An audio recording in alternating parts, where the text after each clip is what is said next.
বরং পুলিশের প্রোটেকশনে এই খুনগুলো হয়েছে।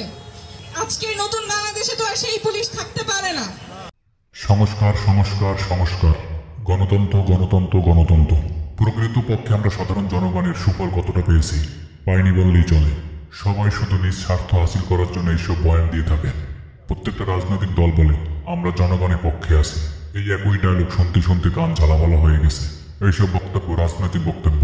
এই বক্তব্য দিয়ে জনগণকে বারবার ধোঁকা দেওয়া হচ্ছে। আরে ভাই, সবাই যদি জনগণের পক্ষেই থাকেন তাহলে আমরা সাধারণ জনগণ এত ভোগান্তিতে কেন?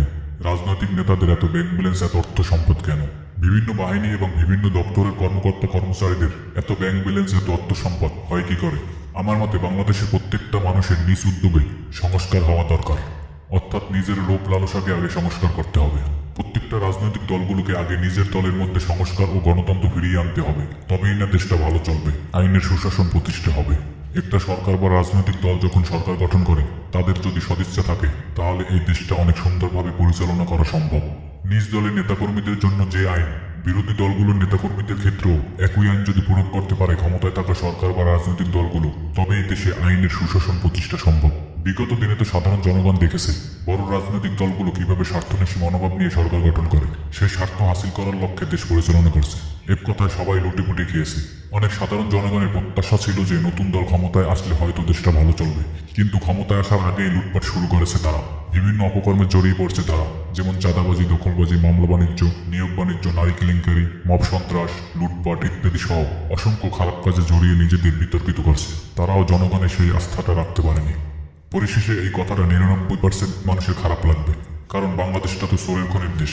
গণতন্ত্রের মূল ধারার মধ্যে এটাও একটা ধারা, প্রত্যেকটা মানুষের বাক স্বাধীনতা থাকতে হবে, অর্থাৎ স্বাধীনভাবে সবাই নিজের মতামত প্রকাশ করতে পারবে।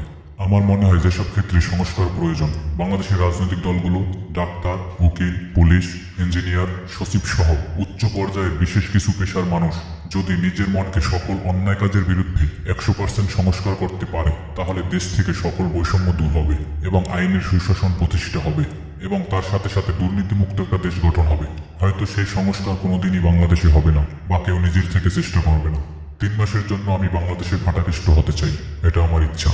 দেখি দেশ থেকে দুর্নীতি, সন্ত্রাস ও মাদক, গুম খুন, ধর্ষণ, দখলবাজি, চাঁদাবাজি, নিয়োগ বাণিজ্য ও অন্যান্য সকল প্রকার খারাপ কাজ দূর হয় না কিভাবে দেশে আইনের সুশাসন প্রতিষ্ঠা হয় না।